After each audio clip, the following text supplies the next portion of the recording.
사도행전 9장 26절에서 31절 다시 불길을 타오르게 하라. 이게 책 제목입니다. 해리 엘 리더라고 하는 목사님이 쓴 책입니다. 버밍햄 교회를 담임하고 계신 분이신데 이분이 처음에 이 교회에 부임해서 가셨을 때 그동안에 교회가 굉장히 어려움을 많이 겪었습니다. 그래서 900명이 모이는 교회가 이제는 50명도 채 안 모이는 그런 교회로, 한마디로 그냥 교회가 절단나 버린 겁니다. 유초동무는 10명이 되지 않았습니다.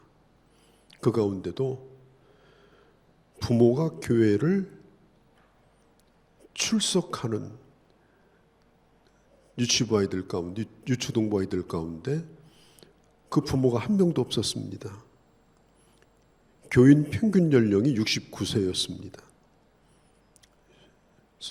수요일 첫 예배를 드리는데 교인이 4명만 참석했습니다. 그러니까 이 교회가 지금 어떤 상황에 처해 있는가 하는 건 우리가 충분히 짐작할 수가 있죠. 그러다가 그가 그 교회 부임한 뒤로 25년이 지났습니다. 무려 성도가 3,000명이 출석하는 미국의 장로교단 가운데 PCA 교단이라는 교단이 있는데 그 교회 가운데도 아주 영향력 있는 그런 교회가 되었고, 그리고 교회 옆에 버밍엄 세미나리 신학교를 경영을 하는 그런 교회가 됐습니다. 그 책의 내용을 쭉 살펴보면은 내용이 아주 간단합니다. 교회가 왜 침체되는가? 교회가 왜 점점 생명력을 잃어가는가? 첫 번째는 프로그램과 행사에 초점을 맞추기 때문이다. 죽어가는 교회의 특징은 교회 프로그램에 모든 것을 걸고 그 프로그램만 쓰면 교회가 확 바꿔질 거라고 그렇게 기대를 하고, 지금도 뭔가를 하고 있고 또 새로운 프로그램을 찾아다닌다. 거기에 매달린다. 그렇게 하면 교회가 결국은 죽게 된다. 뒤집어 말하면 교회는 본질이 중요하다. 그 교회가 되게 하는 원동력이 뭔가 하는 분명한 의식이 필요하다라고 하는 것입니다. 두 번째는 이렇게 어려움을 겪는 침체된 교회의 특징은 과거에 붙들려 산다는 겁니다. 우리 교회가 몇 년 역사가 있는데, 우리 교회가 과거에 이러했는데, 이런 생각을 가지고 과거의 기억 속에 살아가는 겁니다. 그리고 오늘 현재 일어나고 있는 긍정적인 일들, 내어놓을 만한 일들, 그런 일들에 대해서는 침묵합니다. 왜냐하면 그런 일이 없기 때문입니다. 세 번째는 피해의식에 사로잡혀 있습니다. 이들은 어떤 일을 하려고 하면 이것은 이렇게 해서 안 되고 저건 저래서 안 된다. 또 그 교회 오래된 구성원들은 이렇게 말해요. 전에 다 해보았다. 해도 안 됐던 일이다. 예를 들면 또 이런 얘기도 해요. 그거 비용이 너무 많이 든다. 그리고 교회 주변 환경이 너무 많이 변했다. 이런 식으로 피해의식에 사로잡혀 있고 끊임없이 뭔가 안 되는 변명을 하는 겁니다. 네 번째는 지역에서 평판이 매우 좋지 않은 교회입니다. 어떤 교회가 죽어가고 있을 때는 그 교회는 그 지역에서 매우 나쁜 평판을 받고 있는 경우가 대부분입니다. 그래서 결국은 그 교회에 가장 피해를 끼치는 사람들이 누구냐? 아예 교회를 안 나왔던 사람들이 아니라 그 교회를 다녔던 사람들이 자기가 다닌 교회를 공격하고 비난하면서 그 교회는 점점 수렁으로 빠져 들어가는 것입니다. 오늘 한국 교회도 마찬가지 아닙니까? 교회가 어려움을 겪고 있는데 그 가운데 하나가 뭐냐면 교회에 대한 악의적인 이 세상의 그런 평판, 그런 것 때문에 교회가 어려움을 겪고 있고, 또 그런 평판을 받고 있다는 것은 교회가 힘을 잃어버리고 있다는 것입니다. 이게 나중에 가장 중요한, 이 책에서 가장 중요하게 강조하는 게 있습니다. 가장 나쁜 증세. 그게 뭐냐? 복음을 중요하게 생각하지 않는다는 겁니다. 복음을 중요하게 생각하지 않는다. 하나님의 말씀을 듣는 것만으로는 충분하지 않다고 항상 생각한다는 거예요. 그래서 하나님의 말씀을 손에 들고 다니면서도, 그리고 교회에서 끊임없이 말씀을 들으면서도 혹시 더 좋은 것이 없는가? 이거보다 좋은 것이 없나? 찾아다닌다는 겁니다. 여러분, 이 세상에서 가장 소중한 보배는 복음입니다. 그리고 교회를 교회되게 하는 것도 복음입니다. 우리가 신앙생활을 뭔가 얻어내는 방법으로 자꾸 수단으로 생각하니까, 또 교회가 부흥되어지고 세워지는 것도 어떤 방법이 없어서 그렇다고 생각하니까 말씀만 가지고는 부족하다. 뭔가 교회가 되려고 하면 뭔가 일이 있어야 된다. 복음만 가지고 부족하다. 이렇게 생각을 하는 거예요. 예를 들면 프로이드의 정신분석학, 이제 교회가 그걸 받아들여 가지고 무슨 치유사역이니 치유집회니 그래가지고 귀신 쫓는 거하고, 예전에도 그런 일이 있었습니다만은 그렇게 하다가 망한 교회가 한두 교회가 아닙니다. 또 복음의 어떤 세상의 이 경영학을 갖다 붙여가지고 이 복음을 이 세상에서 잘 먹고 잘 사는 이데올로기화 시킨 거예요. 여러분, 기독교는 이데올로기가 아닙니다. 기독교는 자본주의 편도 아니고 사회주의 편도 아니에요. 복음을 이데올로기화 시켜가지고 계속 강조하면 결국은 복음은 정치 수단이 되어버리고, 그리고 정권 잡은 자들의 하수인이 되고 맙니다. 기독교는 이데올로기가 아닙니다. 기독교는 복음입니다. 복음만이 세상을 변화시킬 수 있다. 어떤 정치적 이념이나 사상이 세상을 변화시킨 것이 아니다. 이걸 믿고 세워진 것이 교회고, 그렇게 했기 때문에 교회가 오늘날까지 존재하는 것이고, 앞으로도 교회가 교회되기 위해서는 그렇게 해야 된다라고 하는 것입니다. 또 어떤 경우는 이 기독교 철학, 교회를 철학화 시켜가지고 어떤 영성과 성령의 역사와 이런 것을 배제시켜버리고 자꾸 기독교를 학문화시키고 신학화시키는 거, 이것도 교회가 힘이 빠지게 하는 일입니다. 그리고 교회를 자꾸 학교로 만들어가지고 수많은 과정을 만들어서 뭐 초급, 중급, 고급, 뭐 지도자 과정, 그 다음에 무슨 보험하고 똑같아요. 종신과정, 뭐 이런 식으로 해가지고 학교로 만들어버려요. 그래서 계속해서 뭔가 가르쳐야 교회가 된다. 가르치지 않으면 교회는 죽는다. 가르치다가 목회자도 쓰러져서 교인들도 배우다가 지치고, 도대체 이 복음을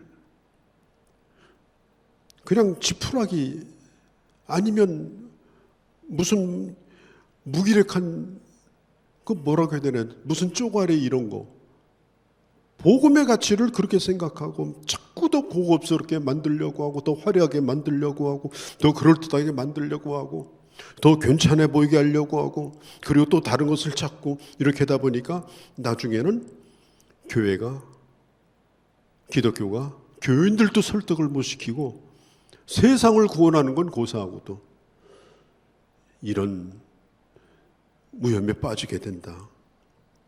이것이 바로 헤리엘 리더의 다시 불타오르게 하라고 하는, 어떻게 우리가 영적으로 다시 살아나야 되는가. 교회가 교회 되려고 할 때 가장 분명한 한 가지 사실이 뭐냐? 복음이면 충분하다. 그걸 골로새서가 분명하게 말해주고 있습니다. 예수면 충분하다. 세상의 구원자이신 예수 그리스도, 이 땅의 기쁜 소식인 예수 그리스도 충분하다. 모든 문제는 그 안에서 해결되어진다. 말씀만 가지고도 그 어떤 것도 풀어갈 수 있는 실력자로 길러가는 것, 단순하고 분명한 복음의 능력을 믿고 그런 복음을 전하고 있을 때 교회는 다시 살아날 수 있다. 다시 부흥의 시대를 맞을 수 있다. 하나님의 말씀은 어느 누구도 설득시킬 수 있다. 어느 정도로 비교가 안 되는 탁월함으로 교회가 이걸 믿고 하나님의 말씀을 붙드는 겁니다. 그래서 이 헤리엘 리더 목사님이 그 교회 부임해서 가서 복음의 능력만 계속 설교를 했습니다. 복음의 능력. 이 프로그램이 얼마나 존재합니까? 이번에 새로 미국에서 수입한 겁니다. 뭐 우리나라로 치면 우리나라 교회 프로그램은 거의 미국 수입품입니다. 아닙니다. 계속해서 복음만 강조합니다. 복음의 능력을 극대화시킵니다. 그러면서 성도들이 하나님의 말씀의 은혜를 받기 시작하면서 헌신이 깨어납니다. 복음을 전하기 시작합니다. 그러면서 어마어마한 부흥을 가져오게 된 것입니다. 우리는 코로나 시대를 끝나가면서 교회도 힘을 잃을 대로 지금 잃어버렸습니다. 그냥 한바탕 뭐 한 것 같은데 어떻게 가야 되는가? 이제 이번 주면 마스크를 벗어야 됩니다. 이제 맨 얼굴을 보여줘야 되는 그런 때가 왔습니다. 또 한때는 저 길거리 아스팔트에서 그냥 사람들을 다 보여주는 그런 선동적인 예배를 드렸던 때도 있었습니다.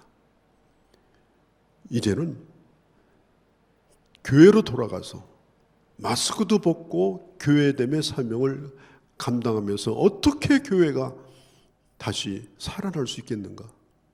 어떻게 다시 불타오르게 할 수 있는가? 우리는 이 고민을 하고 이제는 회복을 넘어서 부흥을 향해서 가는 그런 간절함과 그리고 하나님의 지혜를 구하는 그런 시간이 필요합니다. 오늘 사도행전 9장 말씀도 그런 면에서 우리에게 주시는 매우 중요한 말씀입니다. 초대교회가 엄청난 핍박을 받았어요. 예루살렘 교회 집사님 가운데 한 분인 헬라파 유대인인 스데반 집사님이 돌에 맞아서 순교를 합니다. 교회가 세워지고 나서 집사님이 순교를 했어요. 그것도 공개 처형으로. 많은 사람들이 보는 가운데 돌에 맞아서 피투성이가 돼가지고 사람을 죽였습니다. 그 사람을 죽이는데 앞장선 사람이 누구냐? 그 사람이 바로 사울이라고 하는 사람이에요. 이 사람은 배운 사람입니다. 이 사람은 누가 시켜서 하는 사람이 아니에요. 자기 스스로가 확신을 가지고 하는 그런 사람이에요. 그래서 이런 사람은 누구도 못 말립니다. 이런 사람은 누가 사주해서 하는 사람이 아니라 자기 스스로가 하는 사람이기 때문에 말릴 수가 없어요. 그런데 스데반을 죽이는 것으로 만족하지 않고 그는 예루살렘을 뛰어넘어서 저 사마리아와 그 다음에 저 이스라엘 북쪽에 있는 다마스커스까지 예수 믿는 사람을 잡아들이기 시작합니다. 그리고 그는 그날 또 예수 믿는 사람을 죽이기 위해서 다마스커스로 가는 가운데 그가 주님을 만나요. 이건 기독교 역사 가운데 대단한 역사입니다. 왜냐? 바울은 예수 믿을 건덕지가 없었던 사람이에요. 무의식에도 그런 생각을 해본 적이 없어요. 그리고 그는 누가 예수 믿으라고 해서 믿을 사람도 아니에요. 어떻게 그를 설득합니까? 그래서 주님이 직접 나선 겁니다. 가는 도중에 부활하신 예수님이 이 사울에게 나타나요. 당신이 누굽니까? 네가 핍박하는 예수다. 그때 바울은 깜짝 놀랐어요. 예수가 죽은 줄 알았어요. 예수가 죽은 줄 알았다고요. 그런데 자기 앞에서 햇빛보다 더 밝은 빛 가운데 예수님의 음성을 듣습니다. 그가 눈을 들어서 하늘을 쳐다보는 순간 그 빛에 그가 눈이 멀어버렸어요. 사람들 손에 끌려가지고 그는 다마스커스로 들어갑니다. 그리고 거기서 아나니아라고 하는 사람에게 복음을 들어요. 그리고 거기서 세례를 받습니다. 예수 믿는 사람을 잡으러 가다가 예수님 만나고 구체적으로 복음을 듣게 되고 세례를 받아요. 더 놀라운 것은 그는 믿자마자 다메섹에서 예수님을 증거하는 사람이 됐어요.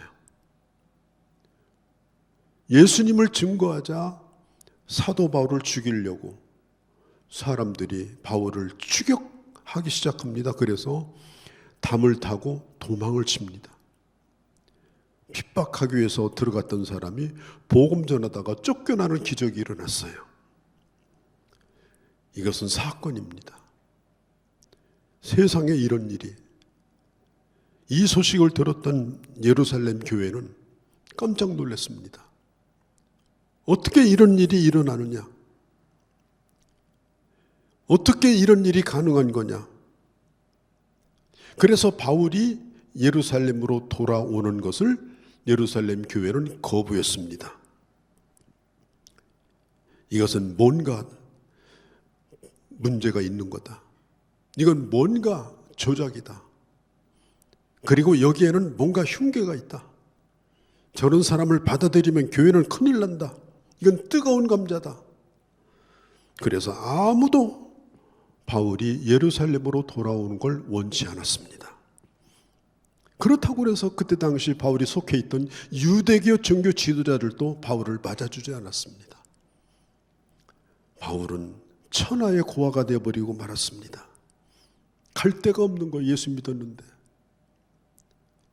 천상천하에 그야말로 그를 맞아줄 사람이 한 사람도 없었어요. 돌아갈 곳이 없는 사람이 됐습니다. 그때에 그에게 누가 나타났느냐? 예루살렘 교회에서 매우 존경을 받는 바나바라는 사람이 있습니다. 이 사람은 자기 재산을 다 팔아가지고 교회 앞에다 내놓은 사람이고 이분 때문에 예루살렘 교회가 부흥이 됐습니다. 그런데 바나바가 어디 출신이냐? 구브로라고 하는 곳이에요. 지중해에 가면 사이프러스라고 하는 곳이 있는데 거기가 지금 구브로입니다. 거기 출신인데 이 사람이 예루살렘에 와서 예수를 믿고 예루살렘 교회에 이런 훌륭한 일꾼이 됐습니다. 바나바의 특징이 뭐냐? 사람들을 잘 이렇게 권면하는, 사람들을 잘 권하는 이런 은사를 가진 사람이에요. 그래서 이 사람이 바울을 만납니다. 그리고 바울을 데리고 예루살렘으로 같이 동행을 합니다. 이건 기독교 역사에 참으로 아름다운 한 장면이 아닐 수가 없어요. 여러분, 사람들이 모여있는 곳에는 셋만 모여도 어떤 한 사람이 소외되기가 쉬워요. 어느 곳에 가든지 소외받는 사람이 있습니다. 어떤 사람은요, 인상이 별로 안 좋아가지고 옛날에 버스만 타면 헌병이 올라와가지고 검문당하는 사람이 있어요. 용의자 사진 비교하면서 인상이 그런 거예요. 인상이. 어떤 사람은 자기가 원치 않는데 그냥 사람들이 나에 대해서 호감을 안 가지고 있고 나를 소외시키고, 근데 그런 성향을 가진 사람이 있을 수가 있습니다. 교회 안에서도 그럴 수가 있습니다. 어떤 사람은 자꾸 바깥으로 밀려나는 사람이 있고 어떤 사람은 자꾸 중심이 되는 그런 사람이 있습니다. 모임에 가서도 말 한마디 못하는 사람이 있고 아주 마이크 독점하는 사람이 있습니다. 교회에서도 마찬가지입니다. 어떤 사람은 교회 등록하자마자 다음 주부터 적응이 잘 돼가지고 그 교회 장로님 같아. 어떤 사람은 그 교회 1년을 나왔는데도 적응을 못해가지고 힘들어해. 이것은 그 사람 탓이기도 하지만은, 그러나 그 사람의 성향이기도 하고 그리고 주변에 있는 환경의 문제이기도 합니다. 그러면 이때 어떻게 해야 되는가? 누군가가 먼저 가서 상대해 줘야 하는 것입니다. 어디 가든지 처음 가면요, 서먹서먹합니다. 그래서 저는 참 둘이 좋아서 결혼을 했는데, 참 난 모르는 그 시댁 식구들, 시커먼 사람들이 앉아있는데 가서 참 엄동설안에 시집살이 하는 그런 세대 얼마나 힘들까? 얼마나 적응하기 어려울까? 뭐 그런 생각을 해볼 때도 있습니다. 교회도 그래요. 정말 엄동설안의 세댁처럼 힘들고 어려울 때도 있습니다.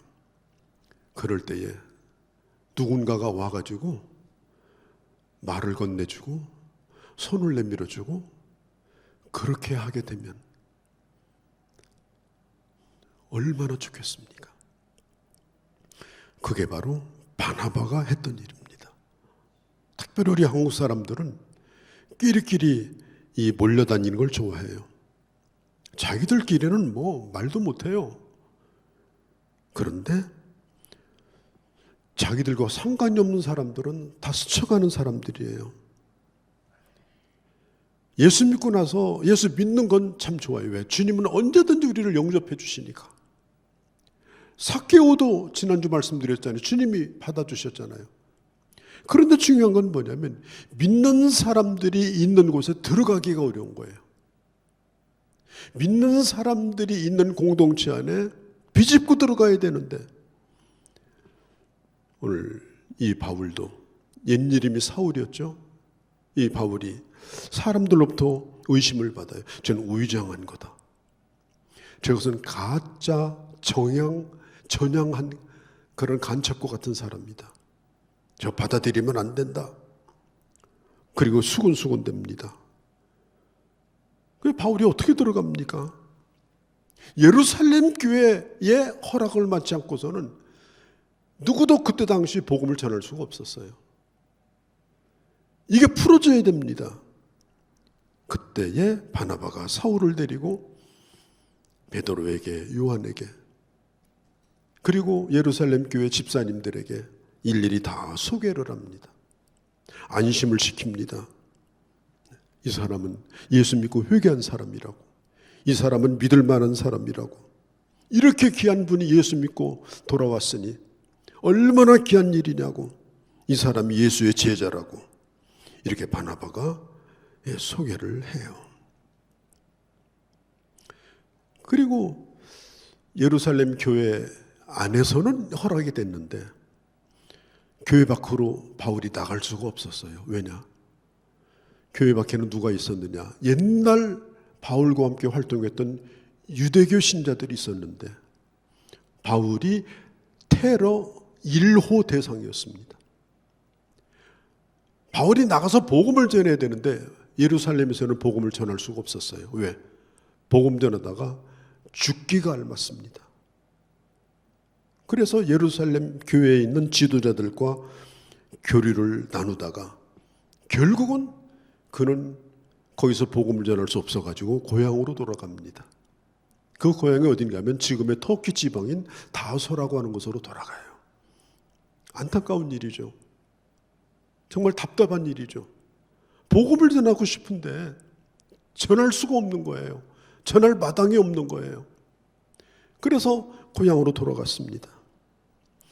그렇게 하다가 이 바나바가 사도행전 11장에 보면 안디옥 교회를 개척을 해요. 바나바가 안디옥 교회를 개척을 합니다. 그래서 예루살렘 교회에서 안디옥 교회에 교회 책임자로 맡겨주고 그가 목회를 시작을 해요. 얼마나 교회가 잘 되는지, 안디옥 교회가 부흥하는지, 보통 노예들, 그런 시민들로부터 귀족, 왕족까지 교회에 몰려드는데 큰 부흥의 역사가 일어납니다. 그때의 바나바가 어떤 생각을 한지 아세요? 지금도 잘 되지만 이보다 더 잘 되려면 이 바울 같은 사람이 있으면 좋은데, 나보다 훌륭한 그분이 있으면 더 좋겠는데, 그런 생각을 하는 거예요. 사람들은 그렇잖아요. 조그만 거라도 자기 기득권이 생기면 손을 못 대게 해요. 누군가가 또 옆에서 같은 일하면 경쟁자로 여겨요.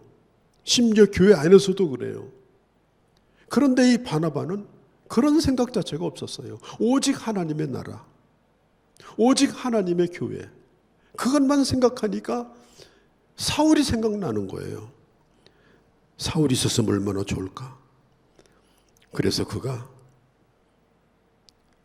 어떻게 했느냐, 안디옥을 떠나서 길리기아 지방 다소까지 찾아가서 삼고초려하여 바울을 안디옥으로 데려옵니다. 그리고 이 안디옥에서 같이 목회를 2년을 또 해요. 더 부흥이 됐어요. 그래가지고 나중에는 이제 선교사를 보낼 만큼 교회가 힘이 생겼습니다. 선교사로 가기 위해서 교회에서 투표를 했는데 너무나 놀라운 거냐. 교인들이 다 어디다 찍었느냐, 바울과 바나바에다가 다 찍었어. 그 교회 담임 목사님들의 두 분이. 그래서 결국은 교회가 열심히 기도하고 그리고 바울과 바나바를 선교사로 보내면서 세계 선교 역사가 열린 겁니다. 가만히 생각해 보세요. 낯선 사람이었고 친구로 받아들였고 나중에는 동역자로 받아들였고 나중에는 같이 생사고락을 같이 할 선교의 동역자로 이렇게 발전해 나가는 이런 과정들을 보세요. 이게 바로 부흥인 것입니다. 이게 바로 하나님의 역사인 것입니다. 우리가 이 하나님의 교회의 가장 큰 궁극적인 목적은 하나님 나라의 확장입니다. 하나님 나라가 교회 울타리를 넘어서 이 지역을 넘어서 이 세상과 땅끝까지 복음이 증거되는 그 역사가 바로 이 교회가 가지고 있는 목적이에요. 그런데 바나바 같은 사람이 많아야 교회가 그 일을 할 수가 있는 겁니다. 교회 와서 너는 너고 나는 나고 남남이고 난 예배만 드리고 간다, 이러면요 그 교회가 어떻게 되겠습니까? 나중에는 박물관밖에 안 되는 거예요. 굳어져 버린 석고덩어리밖에 안 되는 거예요. 정말 교회가 생명력을 가지고 하나님 나라 확장을 내면 누구든지 하루라도 먼저 믿은 사람은 다 바나바와 같은 심정을 가져야 됩니다. 관심을 가져야 됩니다. 그리고 하나님의 교회의 부흥을 꿈꿔야 되는 것입니다. 여러분 생각해 보세요. 아마 바울이 저 다메섹에서 복음을 처음 전하다가 담 넘어서 도망을 쳤을 때 바울은 갈 곳이 없었습니다. 그때 아마 누군가가 불러주지 않았다면 바울은 그때 당시 저 팔레스타인 땅 위에 국경을 넘어서 이방 땅으로 갔을지도 모릅니다. 그런 바울을 예루살렘으로 불러줬습니다. 고향으로 갔던 바울을 바나바가 또 안디옥으로 끌어들였습니다. 여러분, 만일 바나바가 없었다면 절대로 바울은 나올 수가 없습니다. 바울도 위대한 하나님의 사람이지만 바울을 대게 했던 한 사람 바나바는 저는 더 위대하다고 생각합니다. 우리가 예수를 믿고 교회 일원이 되어지고 또 내가 속해 있는 하나님의 교회가 부흥이 되어지고 그 부흥은 결국 하나님 나라 확장으로 이어져야 한다라고 하는 이 평범하고 기본적인 꿈을 꾸고 있는 우리라면 우리는 바나바와 같은 생각을 가져야 됩니다.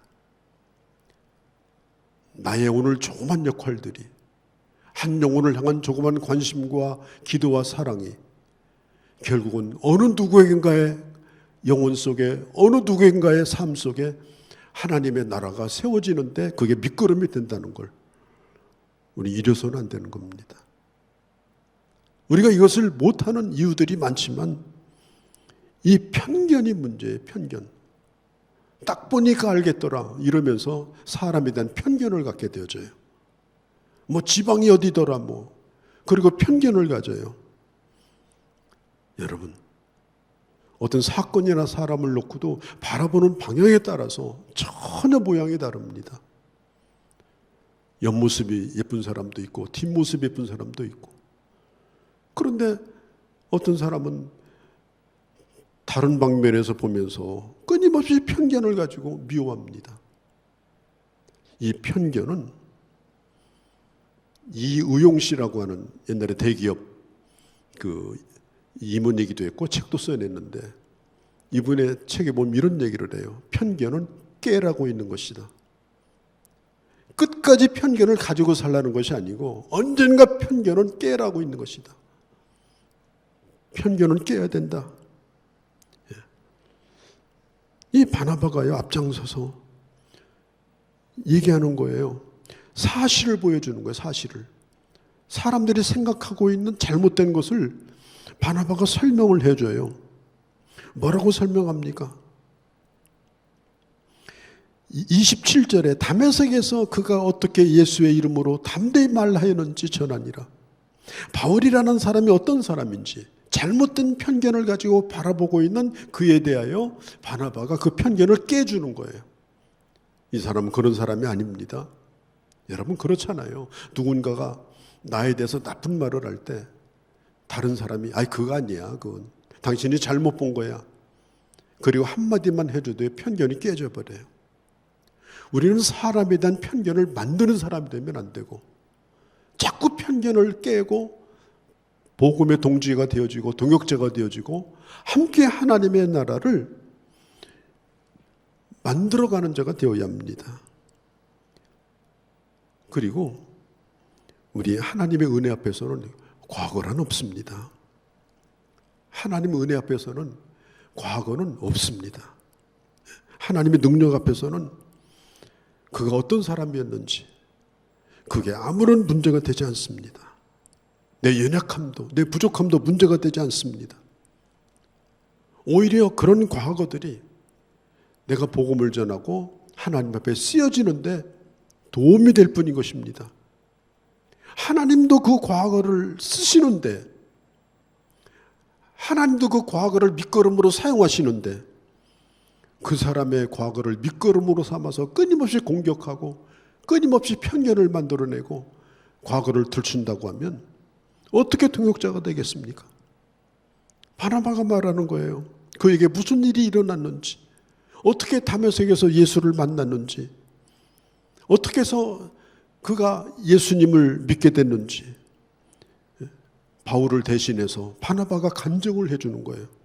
바울은 그렇게 할 형편이 안 되는 사람이었어요. 바나바는 그 현장에 있었던 사람은 아니지만 마치 본 것처럼 바울에 대하여 자세하게 얘기를 해줍니다. 9장을 읽어보면 옆에 바나바가 있었던 것처럼 보여요. 오히려.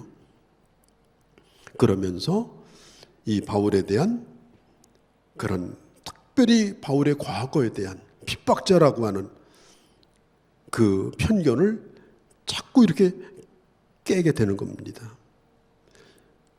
여러분, 우리가 사람을 볼 때 과거에 너는 어땠으니까 안 되는 거고 과거에 너는 환경이 그랬으니까 안 되는 거고 과거에 뭐 내 아버지가 나에게 어떻게 했고 어머니가 어떻게 했고 얼마 전에 저희 어머니에게 저희 친척 하나가 전화를 했대요. 1시간을 하더라는 거예요. 40년, 50년 전 얘기를. 그래서 저희 어머니한테 그래서 어머니, 왜 그 얘기를 다 듣고 계세요? 그게 어떻단 말입니까? 그렇게 힘들었고 어려우면 30년, 40년, 50년 동안 잘 살았으면 지금은 더 잘 살 사람들인데 끊임없이 과거를 씹으면서 사니까 그 모양 아닙니까? 다시는 그런 얘기 어머니 듣지 마세요. 과거를 묻지도 말고 다른 사람의 과거를 들추지도 말고 하나님이 보신 그대로 그 사람을 바라보고 그 사람을 받아들이고 그리고 결국에는 그 사람과 동역을 하고 그러면 과거에 우리가 부족했기 때문에 더 잘 하려고 하지 않겠습니까? 더 열심히 노력하지 않겠습니까? 그러면 더 훌륭해지지 않겠어요? 여러분 성경 보세요. 정말 정결하고 정직하고 흠이 없고 아주 그냥 FM 표준인 사람 신약시대 누굽니까? 바리새인이에요. 그러면 예수님이 바리새인을 좋아했습니까? 좋아하지 않았어요. 바리새인은 자기 잣대를 가지고 끊임없이 사람들을 비난하고 끊임없이 사람들을 정죄하고 그러면서 틀리면 틀렸다, 잘못되면 잘못됐다, 사람들을 긴장하게 만들고 그래서 누구도 바리새인 앞에 함부로 가지도 못했어요. 긴장이 돼가지고. 여러분 신앙생활을 오래 하면서 그런 사람들만 가득 찬 교회가 있다면 여러분 그 교회는 부흥 안 됩니다. 다 그 날카로운 면도날에 상처받고 다 떠납니다. 어떤 편견도 어떤 과거도 물을 필요가 없는 것이요 알 필요가 없는 것입니다.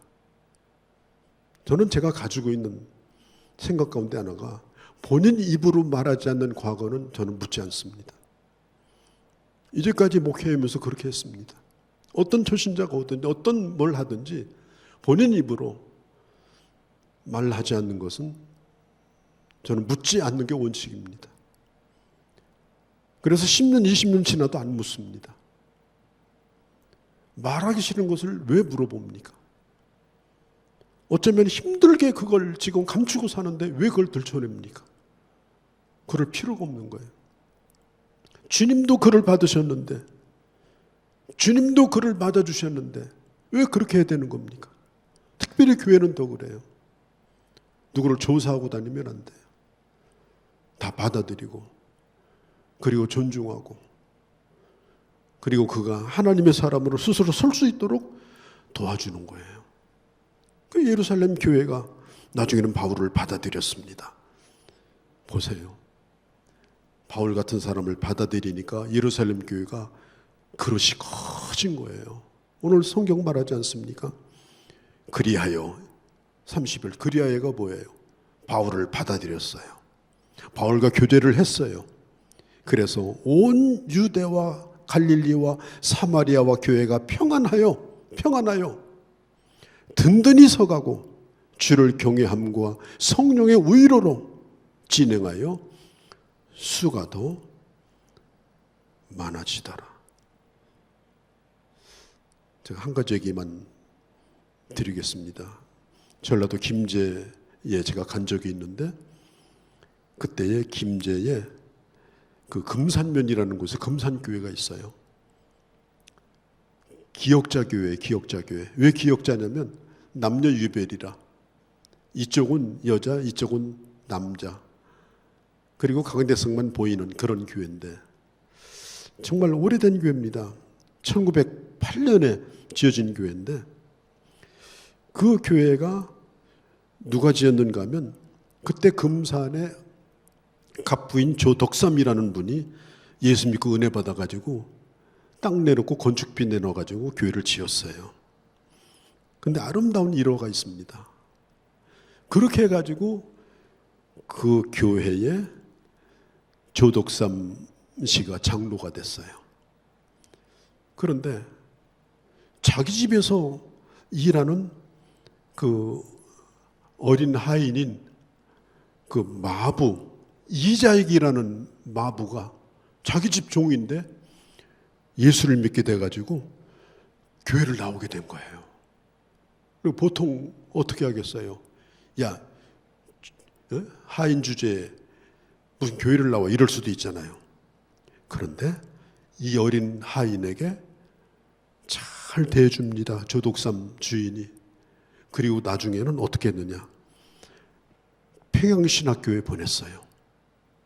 그 이자익, 그 자기 일꾼을.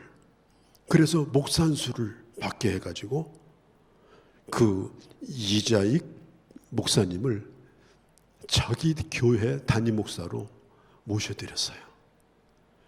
그 집의 일꾼이었어요.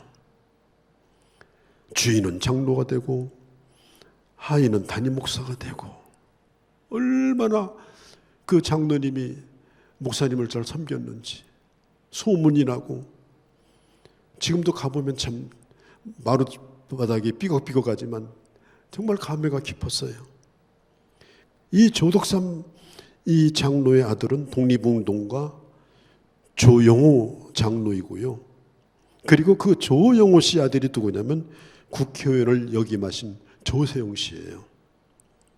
조세영 씨도 장로가 되고, 그래서 3대가 교회를 섬기는 그런 집안이 되었습니다. 여러분, 교회 부흥이라고 하는 것은 뭘 막 해가지고 되는 것이 아니고, 이렇게 신비로운 하나님의 역사 가운데 영혼을 귀히 여기고 받아들여주고 품고 그 사람을 하나님의 사람 되게 하는 것이 내게 행복이고, 이런 사람들로 교회가 가득 차게 되면 결국은 교회는 부흥이 되는 것입니다. 올 한 해도 이런 놀라운 역사가 우리 한 사람으로부터 파장을 일으켜서 하나님의 나라 확장으로 이어지는 귀한 은혜가 함께하기를 진심으로 바랍니다. 거룩하신 우리 아버지, 유대와 갈릴리와 사마리아 교회가 든든히 서가고 주를 경외함으로 성령의 위로로 진행하여 그 수가 많아졌던 이 예루살렘의 부흥의 역사가 오늘 우리 교회뿐 아니라 이 지역의 이 땅 위에 아버지 하나님 일어나는 놀라운 한 해가 되도록 복을 내려 주시옵소서. 우리 주 예수님의 이름으로 기도하옵나이다. 예수 그리스도의 은혜와 하나님 아버지의 크신 사랑하심과 성령의 교통하심이 오늘 예배 가운데 함께한 귀한 형제 자매들 머리머리 위에와, 그리고 이 땅에 있는 귀한 몸된 교회들과 내 조국 대한민국과 그리고 모든 열방 가운데 이제로 영원히 함께 계실지어다. 아멘.